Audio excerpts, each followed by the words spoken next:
하실 선지서 말씀은 이사야 44장 3절에서 8절 말씀입니다.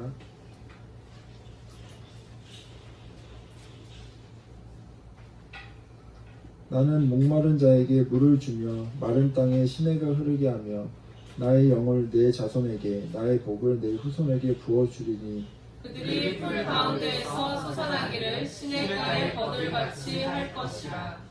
한 사람은 이르기를 나는 여호와께 속하였다 할 것이며 또 한 사람은 야곱의 이름으로 자기를 부를 것이며 또 다른 사람은 자기가 여호와께 속하였음을 그의 손으로 기록하고 이스라엘의 이름으로 존귀히 여김을 받으리라. 이스라엘의 왕인 여호와 이스라엘의 구원자인 만군의 여호와가 이같이 말하노라. 나는 처음이요 나는 마지막이라. 나 외에는 다른 신이 없느니라. 내가 영원한 백성을 세운 이후로 나처럼 외치며 알리며 나에게 설명할 자가 누구냐 있거든 될 일과 장차 올 일을 그들에게 알릴지어다. 너희는 두려워하지 말며 겁내지 말라. 내가 예로부터 너희에게 듣게 하지 아니하였느냐 알리지 아니하였느냐. 너희는 나의 신이라. 나 외에 신이 있겠느냐. 다양 반석은 없나니 다른 신이 있음을 내가 알지 못하노라. 네. 복음서 말씀은 마태복음 13장 24에서 30절, 36에서 43절입니다.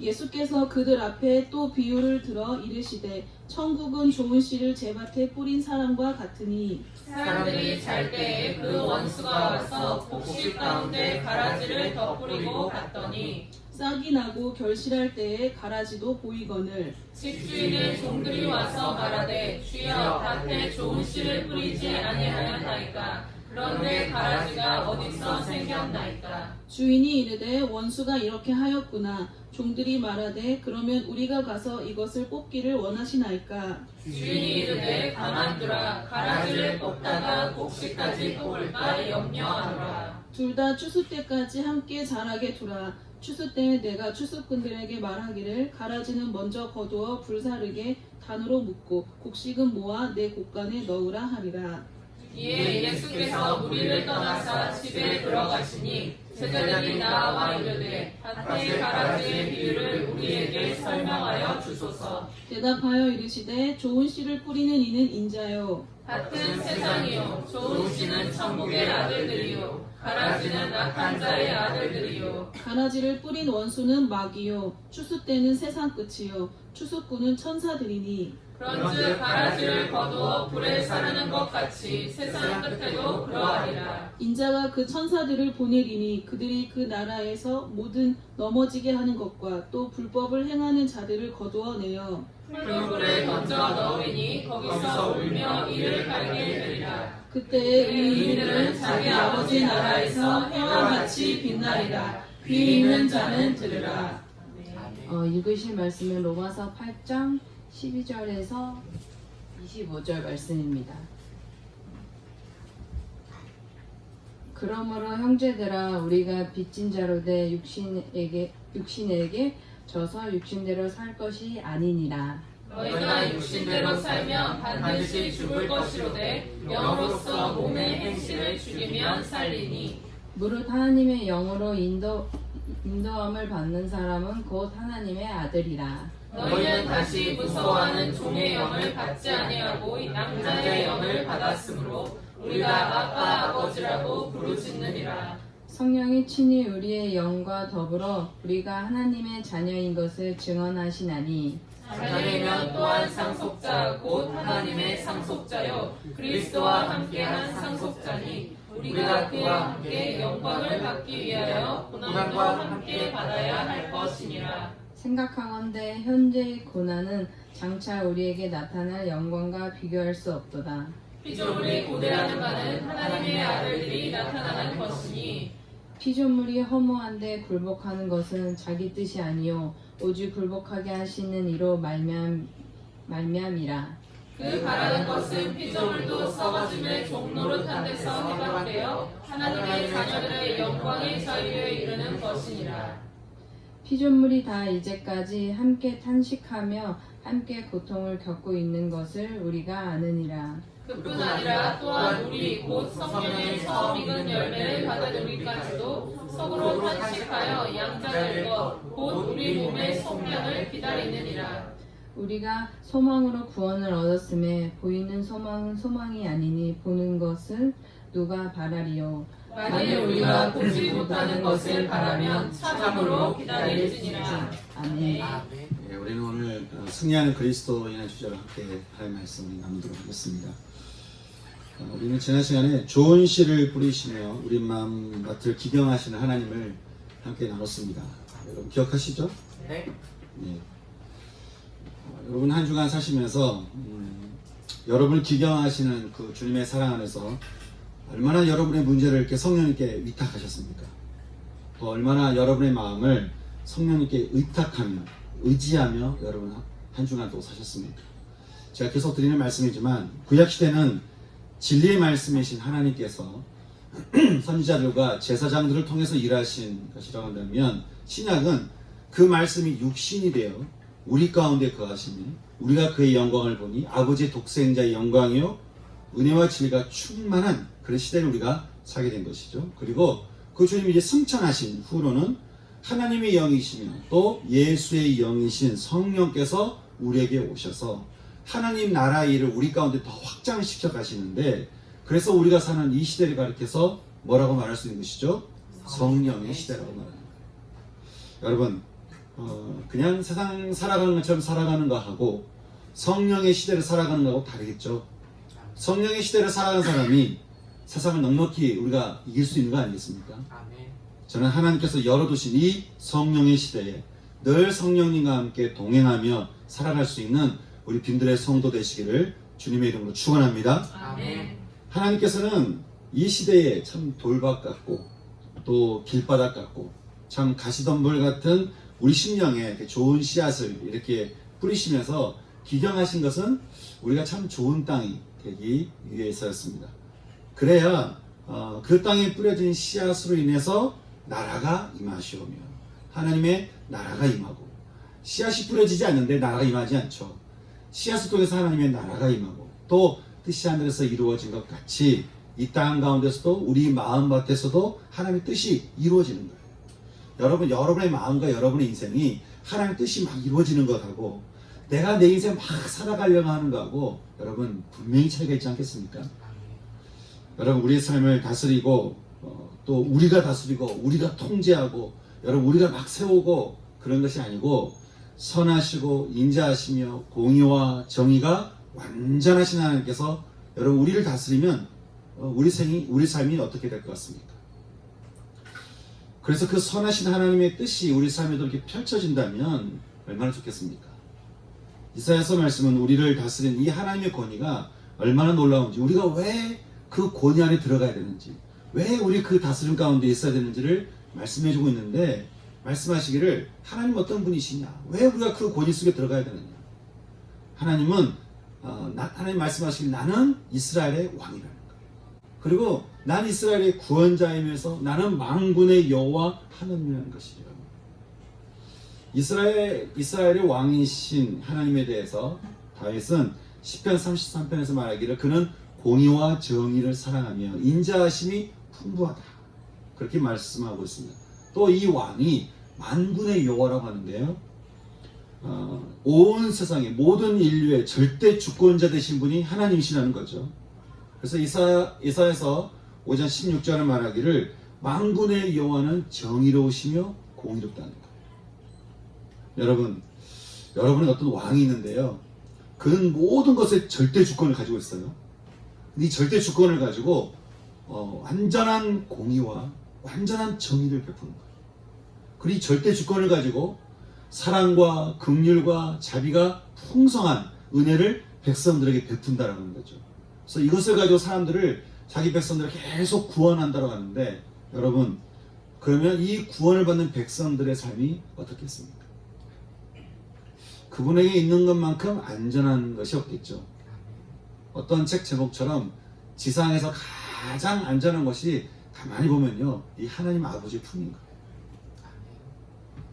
우리는 다들 적어도 한두 명 이상의 대통령 뽑아봤죠? 네. 여러분, 대통령 뽑아봐서 알지만 어떤 지도자 밑에 있느냐에 따라서 나라 분위기가 확 달라지잖아요. 근데 이사야 선지자는 말하기를 왕이신 하나님은 만군의 여호와이시면서 그는 우리를 구원하시는 구원자라는 것이죠. 그러니 하나님께서 말씀하시기를 나 외에는 다른 신이 없다는 거예요. 나 외에 세상 어디에도 신이라고 불려진 존재가 없다는 것이죠.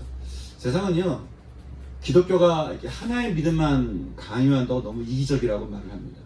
근데 여러분, 누군가 여러분에게 당신의 아버지는 꼭 그 한 분뿐이냐, 라고 묻는다면 여러분 어떻게 대답을 해야 되겠습니까? 이거 뭐 이게 넌센스 아니에요? 이게 참 터무니없는 말 아니겠습니까? 그러니 나 외에는 다른 신, 즉 신이라고 불려진 것이 없다는 것이죠. 왜냐하면 만군의 여호와이시면서 우리의 왕이요 구원자는 오직 우리를 창조하신 하나님 아버지밖에 없기 때문에 그렇다는 것이죠. 그 하나님이 지금 너와 함께 하시고 그 하나님이 너와 지금 동행하시니 너희는 세상 앞에 두려워하지 말고 세상 앞에 겁내지 말라는 것이에요.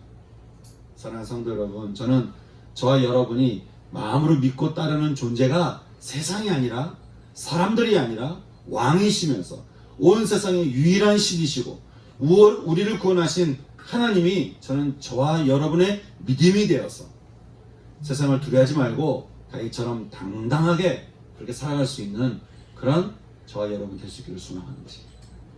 그런데요, 여러분 어떻게 하면 우리는 정말 이 하나님의 권위 아래서 그분의 다스림 가운데 세상이 줄 수 없는 그 평안과 안식과 우리가 쉼을 누릴 수 있을까? 어떻게 하면 정말 그 하나님의 나라가 임하여서 그 나라가 주는 평안과 안식과 쉼을 우리가 누릴 수 있을까? 오늘 우리가 읽은 마태복음에서 주님은 천국의 아들들과 악한 자의 아들들이라고 하는 이 대조적인 말씀을 통해서요, 우리가 온전히 하나님 나라 가운데 살 수 있는 비결에 대해서 말씀을 해주고 있습니다. 먼저 주님은 마태복음에서 그렇게 말씀하시죠. 천국은, 이 말은요, 구원의 왕이시고 또 만군의 여호와이신 하나님의 나라는 이라는 거예요. 하나님의 나라는 죽으면 평안히 가는 천국이 아니라 하나님의 그 나라는 마치 이런 경우와 유사하다라고 말을 하는 것이죠. 뭐와 유사하냐 보니까 좋은 씨를 자기 밭에 뿌리는 사람 같다는 거예요. 좋은 씨를 자기 밭에 뿌리는 사람 같다. 여기 좋은 씨를 뿌리는 자는 인자라고 말씀하셨습니다. 인자라는 말은 주님이 즐겨 사용하신 표현인데요, 말 그대로 사람의 아들이라는 말. 주님이 단어를 즐겨 쓰신 이유가 있어요. 그것은 하나님의 아들이신 주님께서 우리의 구원을 위해서 스스로 사람의 아들이 되셨기 때문인 것이에요. 인자가 이제 좋은 씨를 자기 밭에 뿌리시는데 여기 밭은 세상이겠죠. 그리고 좋은 씨는 천국의 아들들이라고 말씀하셨습니다. 밭이라고 하는 단어 코스모스는 말 그대로 저와 여러분을 포함한 온 세상을 말하는 것인데요. 그리고 좋은 씨는 천국의 아들들이다라고 하는 것이죠. 여러분, 어떤 사람이 천국의 아들들일까요? 여러분, 우리가 어떤 사람 가리킬 때 쓰는 표현이 있어요. 뭐 누구누구의 아들 뭐 그런 게 있죠.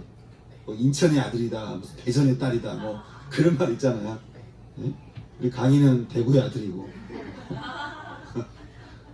여러분은 서울의 딸입니까? 이런 말과 비슷한 표현이 바로 천국의 아들들이다 라는 표현이에요. 따라서 천국의 아들들이다 라고 하는 것은 하나님의 나라가 임한 자들, 하나님 나라에 속한 자들, 그래서 하나님 나라에 언약이 있는 자들, 그리고 그 언약을 상속받은 자들을 말하는 거죠.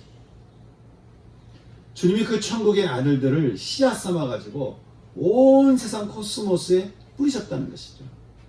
여러분, 천국의 아들들은 어떻게 하나님의 코스모스의 우리들에게 이렇게 씨앗을 뿌리고 있을까요?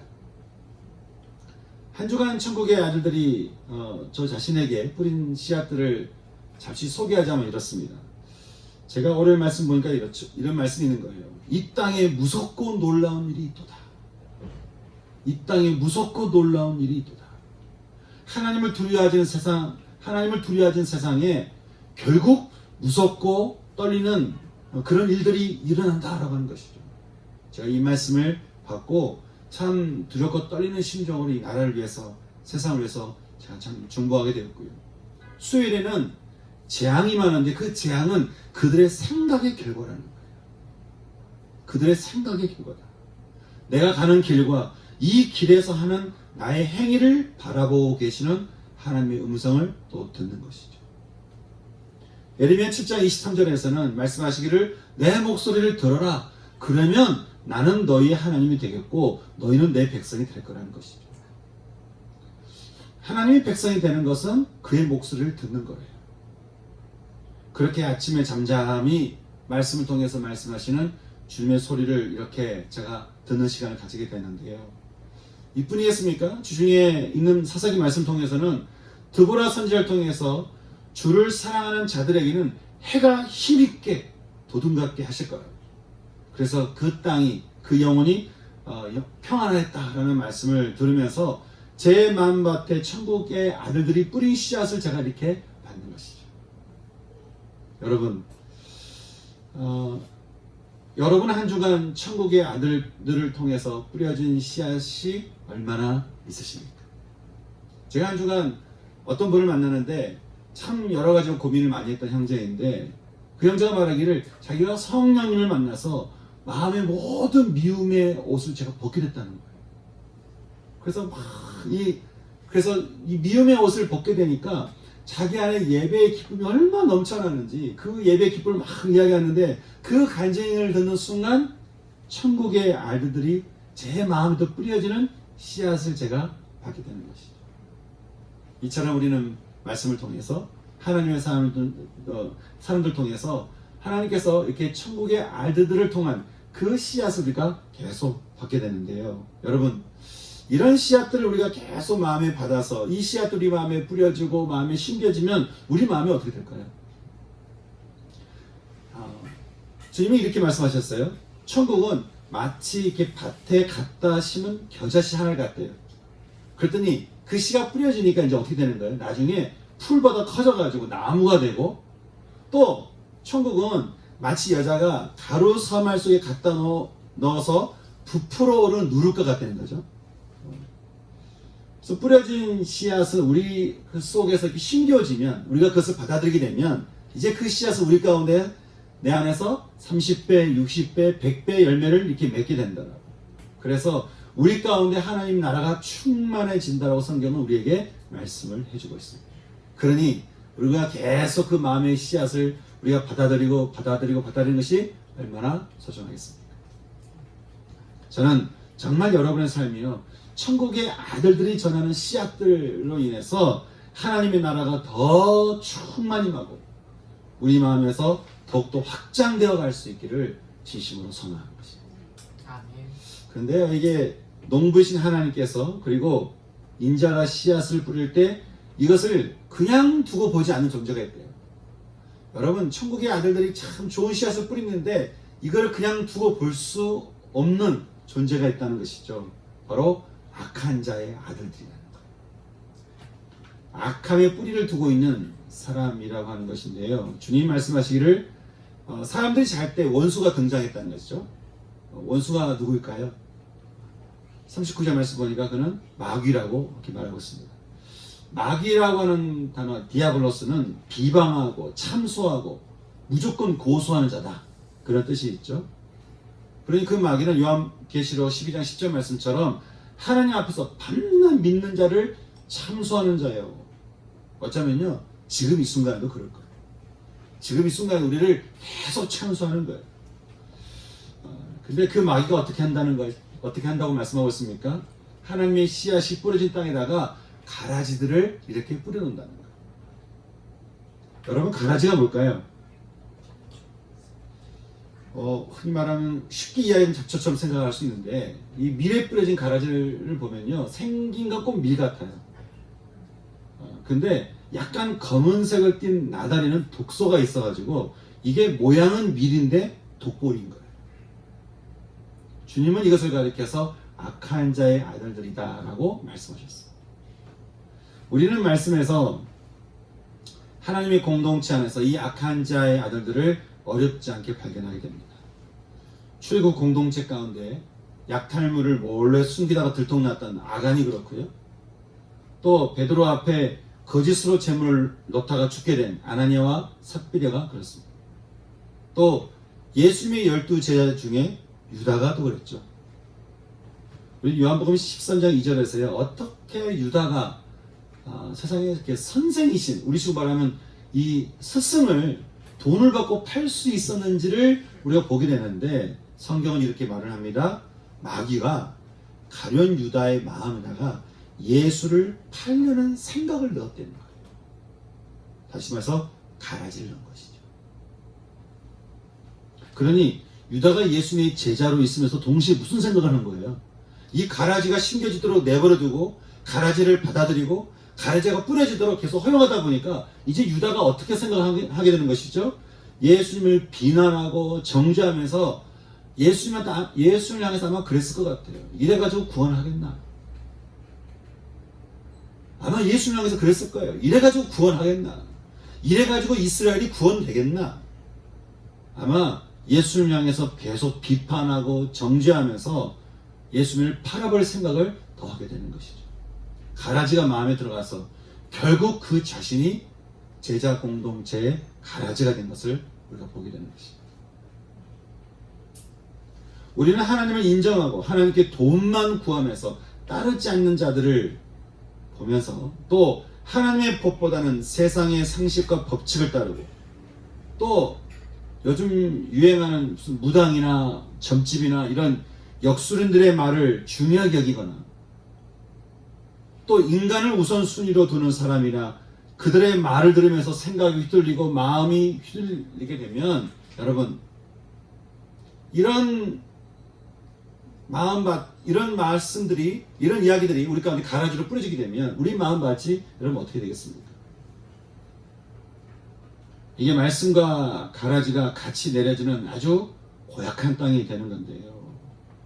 게다가 이 가라지는 아주 이렇게 진짜 말 그대로 고약하게 뿌리가 내려져서 기존의 밀뿌리와 이렇게 엉키면서 계속 뿌리를 내리는 거죠. 그러니까 이렇게 가라지를 잘못 뽑다가는 심겨진 밀도 함께 꼽히는 일이 있는 거예요. 그러니까 종들이 와서 예수님께 이렇게 말하는 거죠. 주님, 가라지를 뽑아버릴까요? 그래야 주님이 말씀하시기를 아직 여물지 않는 곡식까지 건드릴 수 있으니까 아직은 냅두라고 말씀하는 것이죠. 물론 우리의 생각의 가라지는 우리가 받아서도 안 되고 들어오면 그 즉시 우리가 거절하고 또 주님께 기도하면서 우리가 회개하고 그래서 우리가 뿌리쳐내야 되겠지만 참 수많은 이단들처럼 그리고 하나님을 믿지 않는 수많은 교회의 가라지를 향해서 주님 말씀하시기를 그냥 냅두라는 거예요. 냅두라는 거예요. 내가 믿지 않겠다는데 따르지 않겠다는데 냅두라는 거예요. 그러면서 온 세상에 복음이 전파되고 끝이 올 그날이 되면 하나님께서는 추수꾼 즉 천사들을 시켜서 그 가라지들을 어떻게 할 것인가 다 불러 모아서는 불태워버릴 거예요. 그 가라지들을 지금은 내버려 두겠지만 언젠가는 그 가라지를 다 모아서 태워버린 날이 있을 거예요. 주님이 말씀하는 거예요. 주님은 그 가라지에 대해서 더 말씀하시기를 이는 하나님의 나라를 향해 가는 길에 덫이나 올가미를 넘어서 이렇게 걸려 넘어지게 하는 자들이요. 또 불법을 행하는 자들이라고 말하고 있죠. 다시 말해서 마음에 하나님의 법이 없거나 아예 하나님 법을 무시하는 자들이니 마지막 때가 되면 어떻게 되는 건가? 추수꾼들을 통해 풀무불에 던지시겠다. 그렇게 말씀합니다. 우리는 이단들이 추수꾼이라는 단어를 하도 이상하게 써가지고 우리가 오해하기 쉬운데요. 이 추수꾼이라고 하는 게 이단이 말한 것처럼 주의 몸된 교회를 도둑질하는 거 그런 사람 말하는 게 아니겠죠? 성경 어디에도 그런 추수꾼을 말한 적이 없습니다. 성경이 말하는 추수꾼이라고 하는 것은 하나님의 뜻을 알리며 하나님의 소식을 전하도록 하나님께 부름받은 천사들을 말한다. 천사들. 그래서 요한계시록에서 미가엘 천사부터 시작해서 여러 천사들 통해 마귀들이 패하고 지옥에게 던져진 것처럼 추수 때가 되면 하나님께서는 천사 추수꾼들을 시켜가지고 모든 가라지들 그 모든 악한 자의 아들들 다 모아다가 어떻게 해요? 다 태워버리십니다. 그렇게 말씀합니다. 매튜 헬이라는 분은 이 가라지에서 말하기를 그들이 풀무불에 던져진 것은 불을 피우는 것 말고는 아무 쓸데가 없다는 것이죠. 그래서 이 풀무불에 던져진 것이죠. 따라서 그들은 영원히 그곳에서 이를 갈며 영원한 비참한 가운데 있을 거라고 말씀하는 거예요. 하지만 천국의 아들들의 씨앗을 받아들이는 그래서 그 씨앗을 받아들여서 열매 맺는 사람들은 어떻게 될까? 그 속에 계시는 의의 그리스도로 인해서 하나님의 나라가 임할 때 그는 해같이 빛날 거예요.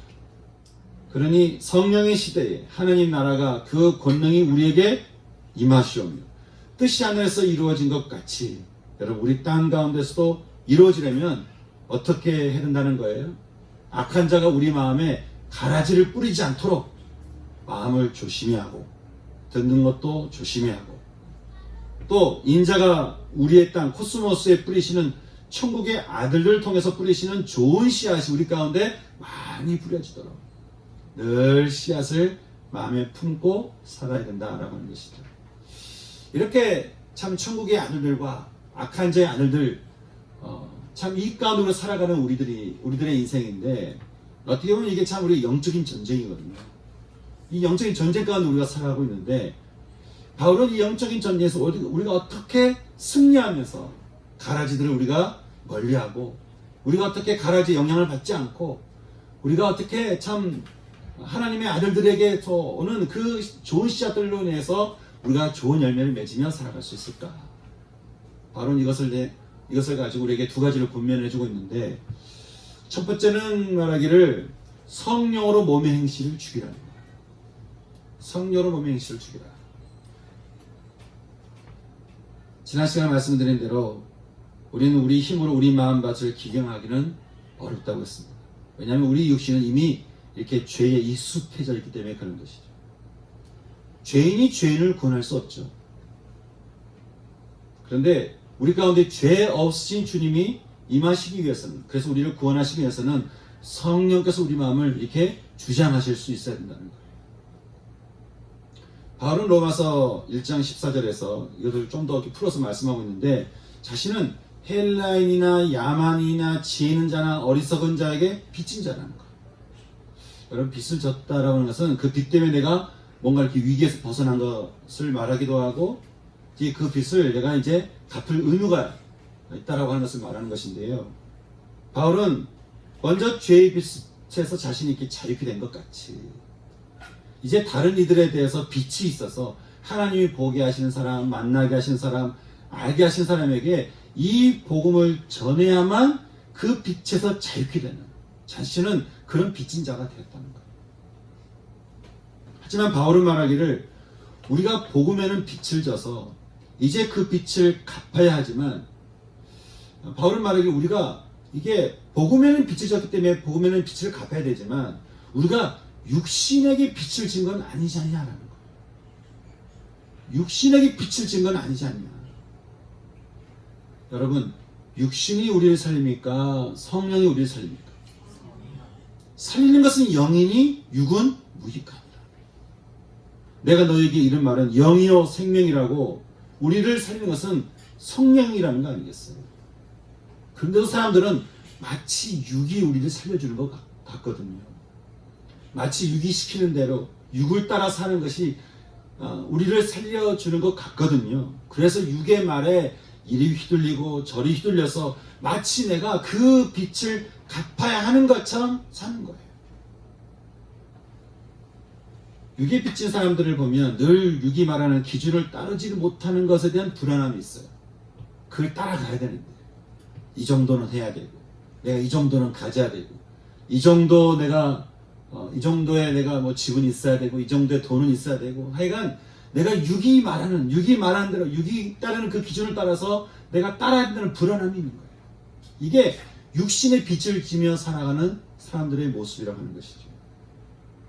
또 다른 사람들이 이렇게 하니까 여기서는 이렇게 하고 교회 와서는 이렇게 안 하니까 또 이렇게 안 하게 되고 이게 마치 이렇게 육을 따라 빚진 사람처럼 그렇게 사람들이 참 많이 살아간다는 거예요. 이 육신의 빚이라고 하는 게 이 밑빠진 독 같아가지고 그것을 갚으면 갚을수록 어떻게 되죠?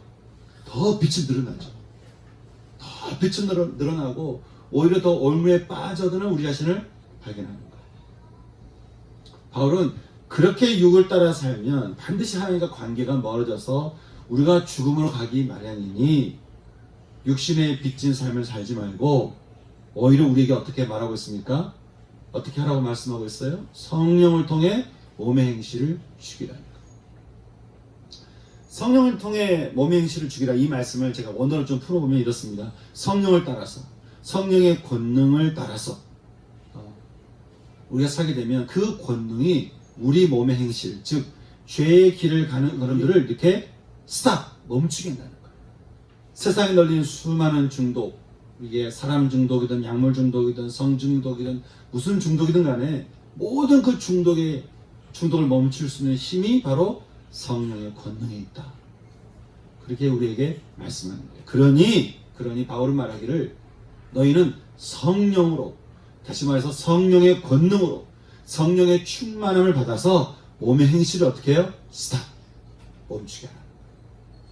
아니, 멈출 수 있게 된다는 거예요. 그래서 성령의 충만을 받으라고 바로 고면하는 것이죠. 또 한 가지 고면하기로는 성령의 인도함을 받으라고 말하는 것이죠. 오직 성령의 인도함을 받은 자는 이제 그 신분이 바뀌어서 양자의 영을 받게 됐다라고 하는 것이죠. 그러니 그는 이제 하나님을 아빠, 아버지라고 부르게 되고 그는 하나님의 아들이 되었다는 거예요. 우리는 양자라는 단어를 로마 문화에서 좀 이해할 필요가 있죠. 로마에서 양자라고 하는 것은 사실상 아들인 거예요. 그 주인이 가진 모든 것을 상속받을 권리가 있는 사람, 그 사람이 양자인 것이죠. 그러니까 이 시대의 양자하고는 다른 거예요. 따라서 양자의 영을 받았다라고 하는 것은 비록 그가 예수님처럼 하나님에게서 나온 아들은 아니지만 이제 아들과 같은 신분을 지닌, 그래서 하나님을 아빠, 아버지라고 부르는 그런 존재가 되었다는 거예요. 그러니 성령으로 인도함을 받아서 양자의 영을 받은 자는 더 이상 악함의 아들들, 그들의 방해와 고소와 비방에 대해서 내가 영향을 받기보다 오히려 그들을 명령해서 그들을 떠나게 하는 그런 권리가 주어졌다고 합니다. 1863년에 미국에서 노예 해방이 되었을 때 아프리카에서 잡혀왔던 수많은 사람들이 이제 자기가 해방이 됐잖아요. 그러니까 계속해서 자기를 부리려고 하는 주인들에게 이제 반항하기 시작하는 것이죠. 저항하기 시작하는 것이죠. 늘 예전 방식을 고수하면서 계속 종으로 불려가는 사람들에게 이들이 말하기를 이제 그만하라는 거예요. 난 더 이상 당신의 노예가 아니라는 것이죠. 어떻게 종되었던 사람들이 이렇게 말할 수 있었겠습니까? 더 이상 그들은 종이 아니고 노예가 아니고 이제는 누가 똑같이 존귀한 자가 되었기 때문에 그래서 이렇게 말할 수가 있게 된 것이죠. 여러분, 우리 신앙도 마찬가지 아니겠습니까? 성령을 통해서 우리의 양자의 영이 임하여서 이제는 하나님을 나의 아빠, 아버지로 부르게 됐고 그 아빠, 아버지의 모든 권리를 우리가 상속받는 아들이 되었으니 악함의 아들들이 우리에게 와서 죄를 짓도록 우리를 자꾸 초대하고 자꾸 죄의 생각을 집어넣고 그래서 또 죄를 지어 우리를 또 고소하고 비방할 때 여러분, 우리는 어떻게 할 수가 있는 거예요? 무방비로 당하는 겁니까? 여러분, 유다가 그 속에 잘못된 생각이 집어넣었을 때 어떻게 할 수가 없는 거였어요. 사단은 유다와 같이 우리 속에 얼마나 죄된 생각을 집어넣는지 몰라요. 이런저런 사람들, 세상을 통해서 우리 마음속에, 우리 생각 속에, 우리 중심에 악함의 아들들을 통해서 계속해서 가라지들 우리에게 심는데 우리가 그래서 어떻게 해야 되겠습니까? 이제는 우리가 무력한 존재가 아니라 이제는 우리는 누구예요? 양자의 영을 받은 자가 되었습니다. 이제는 하나님의 나라의 모든 권리를 받은 그런 존재가 되었으니까 우리 역시 노예가 해방되었을 때에 그때 그분들이 백인들 향해서 외쳤던 것처럼 우리 역시 마귀를 향해서 저항하고 선포하고 우리 역시 선언해야 되는 것이죠. 마귀야, 나는 더 이상 너의 노예도 아니고 종도 아니요. 내가 더 이상 너의 말을 들을 이유도 없고 너의 거짓말을 내가 품을 이유도 없으니 우리가 어떻게 됐습니까? 내가 나사렛 예수 그리스도 이름으로 명하노니 사단아 내게서 떠나갈지어다. 그렇게 우리가 당당하게 명령해야 되는 것이죠. 혹시 마귀가 우리 말을 우습게 여겨서요 또다시 고소하잖아요. 여러분 염려할 필요 없습니다. 16절 말씀 보니까 그럴 때는 성령이 친히 우리의 영과 더불어서 우리가 하나님의 자녀인 것을 성령께서 마귀에게 증언하신다는 거예요. 그러니까 우리가 다시 성령님과 함께 있게 되면 성령을 통해서 그들의 고소를 무력화시킨다고 하는 것이죠.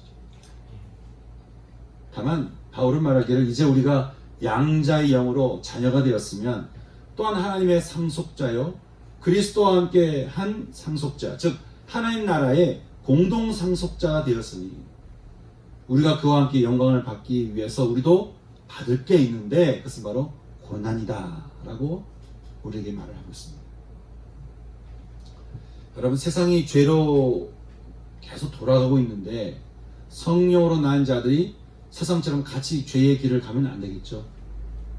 그러니 믿는 자들은 당연히 사람들로부터 어떤 일을 당하겠습니까? 사람들은 다 죄의 법을 따르는데 그게 다 당연하다고 얘기하는데 나는 그건 아니라고 얘기하니까 당연히 우리 가운데 고난이 있을 수밖에 없는 것이죠. 예수를 믿는다고 말하면서요, 세상에 고난이 없는 사람은 좀 생각해 볼 필요가 있습니다. 왜냐하면 우리는 이렇게 거꾸로 오르는 연어들처럼 예수 그리스도를 믿음과 동시에 이렇게 거꾸로 오르는 연어들 같은 삶을 살게 되었기 때문인 것이죠. 하지만 그렇다고 우리의 고난이요, 세상이 기대한 것처럼 뭐 비극이나 비참함으로 끝나는 건 아닙니다. 오히려 현재의 고난은 장차 우리에게 나타날, 지금은 비공개로 가려져 있지만 언젠가는 드러나게 될 하나님의 영광과 비교할 수 없다. 우리가 소망으로 구원을 얻었음에 보이는 소망이 소망이 아니니 보이는 것을 누가 바라겠냐는 것이죠. 만일 우리가 보지 못하는 것을 바라면 참음으로 기다리라고 우리에게 곧 영광의 날이 임할 것이라고 성경은 말씀하고 있습니다. 지금은 비록 내가 예수 그리스도를 믿고 내가 주의 길을 따라서 세상과는 다른 길을 가며 고난을 당할 수 있고 오해도 당할 수 있고 여러 가지 어려움을 당할 수 있지만 기다리라는 거예요. 그러면 언젠가 하나님의 영광이 우리 가운데 임하여서 참 비교할 수 있는 하나님의 영광이 우리의 삶 가운데 임하게 될 것이다. 그렇게 말씀하는 거예요. 이처럼 성령의 인도함을 받은 자는 이사야 선지자의 말대로 목마른 자는 물을 마시게 되고요, 마른 땅에는 시내가 흐르게 되고 죽게 돌아온 모든 이방인들은 이제 성령으로 시냇가의 버들같이, 즉 보잘것없던 풀밭에서 시냇가에서 자라나는 버드나무같이 이렇게 풍성하게 될 것이니 이제 믿음을 가진 자는 누구든지 축복의 이스라엘이요, 또 마치 주인에게 속한 종이 그 귀를 뚫고 주인의 이름이 새겨진 귀걸이를 하는 것 같이 이제 성령으로 인도함을 받은 사람 역시 여호와께 속한 자로 하나님 나라의 상속자로서 그 권위를 가지게 되었으니 하나님께서 이런 우리를 향해서 아주 놀라운 이야기를 하시죠. 그것은 너는 내 존재에 대해서 너는 증인이다. 그렇게 말씀합니다. 너는 이제 어떤 사람이 되었나? 보잘것없는 사람이 아니라 너는 그냥 이방인이 아니라 너는 내 존재에 대해서 너는 증인이다. 너는 내가 어떤 존재인가 그것을 알고 경험하게 되는 너는 나에 대한 증인이다. 그렇게 말씀합니다. 하나님의 존재에 대해서 증인으로 부름받은 여러분, 우리를 도우시는 성령의 시대에 하나님께서 천국의 아들들을 통해 계속 씨앗을 뿌려주는 이 시대에, 그리고 성령의 인도함을 받게 되고 또 성령을 통해 모든 가라지들을 우리가 멈추게 하고 그것을 오히려 꺾어버릴 수 있는 그 힘을 가진 이 시대에 이렇게 살아가고 있는 여러분, 여러분 이쯤 되면 우리가 이 세상을 넉넉하게 이길 수 있는 거 아니겠습니까? 아멘. 승리하는 그리스도인이라고 하는 이 주제는 그렇게 하자는 게 아니에요. 이미 그렇게 됐다는 거예요. 아멘. 이미 그렇게 됐으니 우리가 승리하는 그리스도인으로 살자는 거예요. 세상이 패한 것처럼 세상이 이렇게 이래저래 우리가 휘둘리지 말고 이미 우리가 하였으니 승리하는 그리스도인으로서 우리가 살자고 하는 것이죠.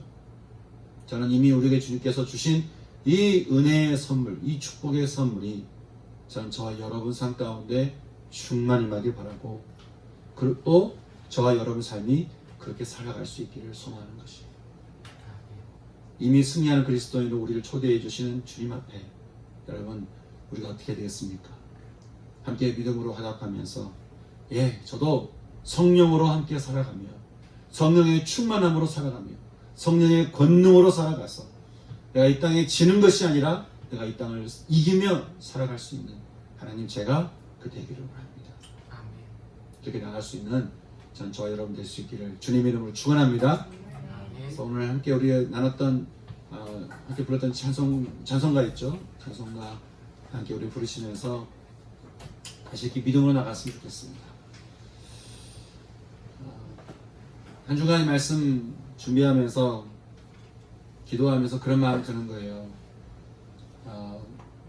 여러분 가운데 혹시 이렇게 낙담하거나 낙심되거나 또 하나님의 믿음에서 이렇게 벗어나 있거나 내가 승리하는 삶을 살아가는 것이 아니고 내가 마치 패배자인 것처럼 마치 내가 이렇게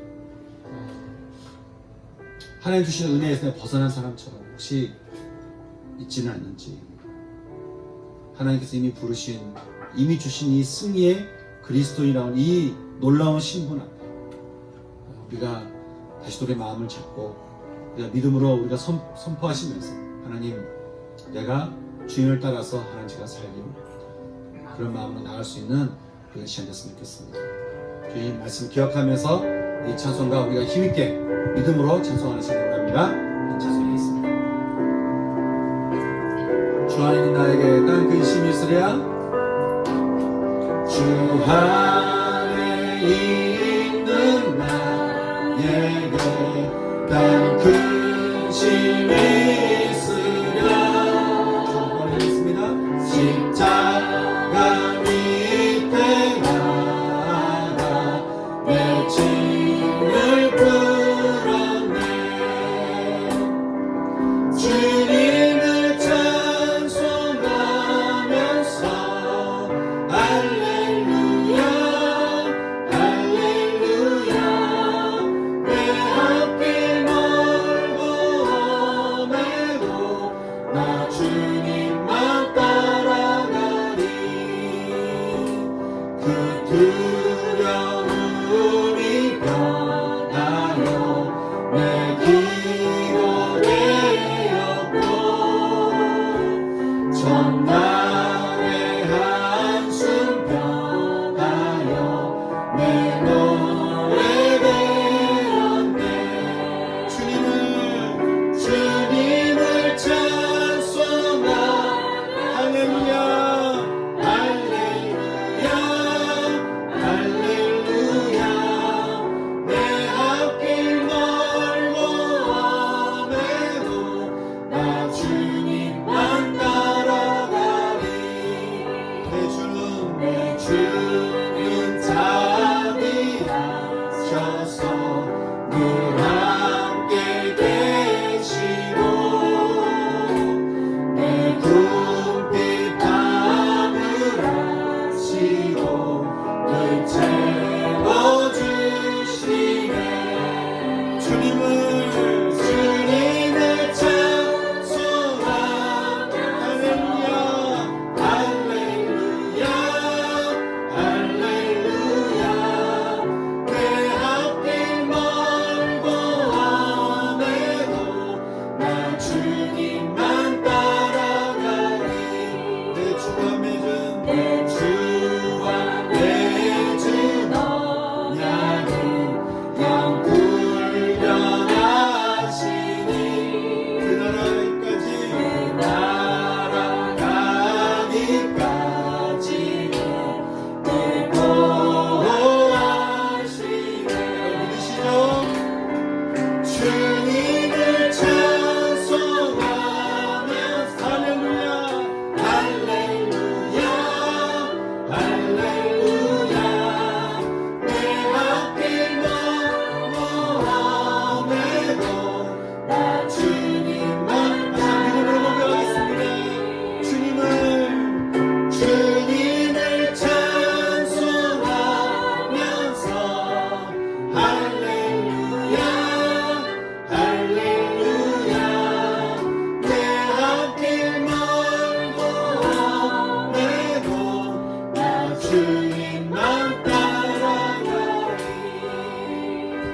이 시간에 이렇게 기도하겠습니다. 주님, 우리가 승리의 삶상으로 모든 것을 다 열어놓으셨어요. 성령을 부으셨고 성령의 권능이 임하게 하셨고 좋은 씨앗들이 뿌려지게 하시고 천국의 아들들을 계속해서 보내주시고 모든 가라지를 막을 수 있는 힘도 주시고 방법도 주시고 모든 길을 다 여셨어요.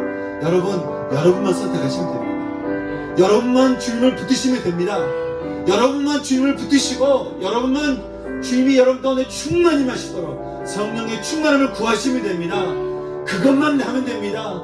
그러면 우리가 승리한 그리스도 우리가 살아갈 수 있습니다. 함께 우리가 주께서 열어놓으신 놀라운 시대에 주님 내 안에 충만히 임하여 주시옵소서. 저를 다스려 주시옵소서. 성령 안에 내게 충만하게 임하셔서 제 삶을 주장하여 주시옵소서. 함께 기도할 수 있게 되기 원합니다. 같이 기도하겠습니다. 하나님 아버지 감사합니다. 이 놀라운 은혜 가운데 우리를 초대해 주셔서 감사합니다. 하나님, 우리가 성령이 임하시는 것을 가볍게 여기지 않게 하시고 성령으로 모든 가라지들을 우리가 막아서 또 성령의 충만함을 통해 양자 영을 받아 하나님의 양자로서 하나님 나라의 모든 권리를 가진 자로서 세상이 지는 것이 아니라 세상을 향해서 담대하게 선포하고 명령하며 살아갈 수 있는 주의 성도를 낼 수 있도록 인도하여 주시옵소서. 세상에 지지 않게 하시고 믿음으로 이기게 하여 주시옵소서. 세상의 실패자가 아니고 하나님 승리하는 그리스도인으로 살아가는 우리 성도를 낼 수 있도록 인도해 주시기를 간절히 기도하고